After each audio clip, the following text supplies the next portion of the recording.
12 Rules for Life.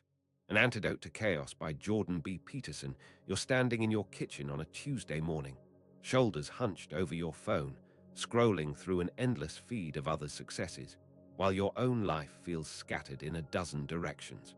The dishes pile up, your posture slouches deeper, and somewhere in the back of your mind, a quiet voice wonders, how did the simple act of living become so overwhelming?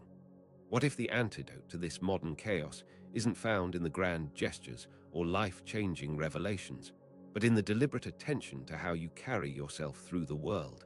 Jordan Peterson's 12 Rules emerge not as commandments carved in stone, but as practical wisdom distilled from psychology, philosophy, and the messy reality of human existence. Each rule represents a small rebellion against the entropy that threatens to consume our days. They speak to something deeper than self-help. They address the fundamental question of how to live with meaning when the world seems determined to strip it away.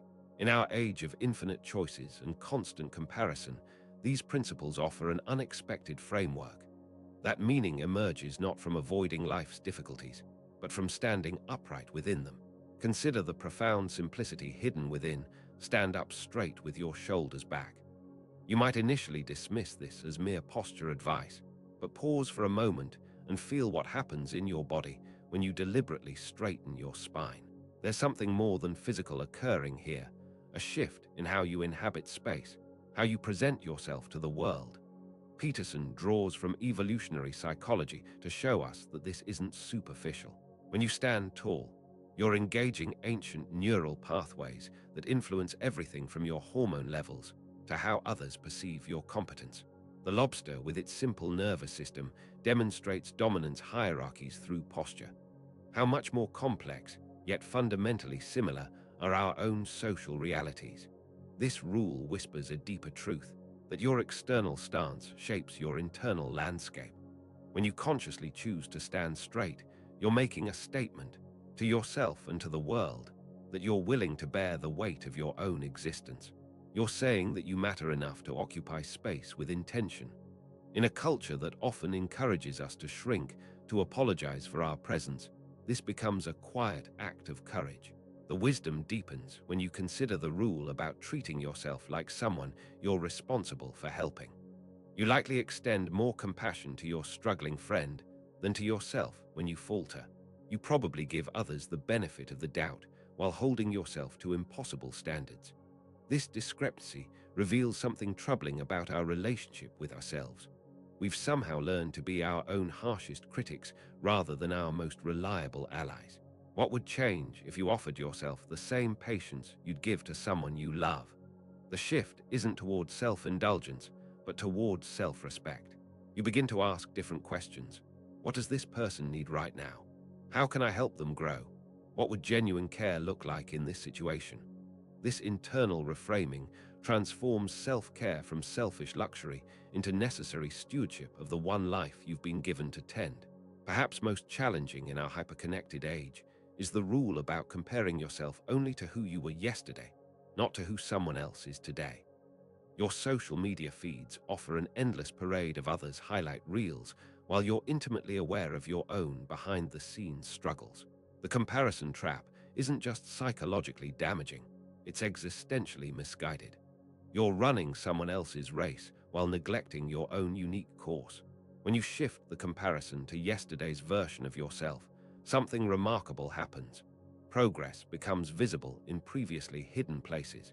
You notice that you listened more carefully in today's conversation than last week's. You recognize that you handled frustration with slightly more grace than you did a month ago. The increments are often small, but they're real and they're yours. This isn't about lowering standards. It's about orienting yourself toward authentic growth rather than performative achievement. The rule about setting your house in perfect order before criticizing the world cuts particularly deep in our age of recreational outrage. You can diagnose society's problems with impressive precision, while your own relationships crumble and your personal integrity remains unexamined. There's a seductive comfort in focusing on external dysfunction. It requires no real change from you, only opinion and commentary. Yet when you turn that critical eye inward, when you honestly assess the areas where your own life lacks order or integrity, something shifts. You discover that the energy you've been spending on distant problems might be better invested in the relationships, habits, and responsibilities directly within your influence. This isn't about becoming apathical toward larger issues, but about grounding your concern for the world in the credibility that comes from genuine self-knowledge and personal accountability. Consider how this wisdom intersects with our contemporary landscape, where virtual activism can replace actual transformation, where you can curate an image of enlightenment while avoiding the difficult work of becoming more enlightened. The rule suggests that your capacity to contribute meaningfully to the world's healing is directly proportional to your willingness to face your own brokenness with honesty and effort. The final rule Peterson offers, pet a cat when you encounter one on the street, might seem oddly simple among weighty discussions of responsibility and meaning. But perhaps this is precisely why it's profound. In your goal-oriented, efficiency-obsessed daily existence, you often rush past the small moments of beauty and connection that require nothing from you except presence. The friendly cat represents all those unremarkable encounters that can become remarkable if you're willing to pause. This rule speaks to the importance of remaining open to joy even when life feels heavy with suffering. It reminds you that meaning isn't only found in grand purposes and serious endeavors, but also in the gentle interruptions that invite you back into the present moment. When you stop to stroke a cat's fur, you're practicing a form of attention that our distracted age desperately needs, the ability to be fully where you are, with what's actually in front of you. The deeper you explore these rules, the more you realize they're not seeking to eliminate chaos from your life, but to help you develop the capacity to dance with it more skillfully. They suggest that meaning emerges not from the absence of difficulty, but from developing the character and practices that allow you to meet difficulty with dignity. What strikes you most profoundly is how these principles challenge the modern assumption that happiness should be easily accessible and constantly maintained.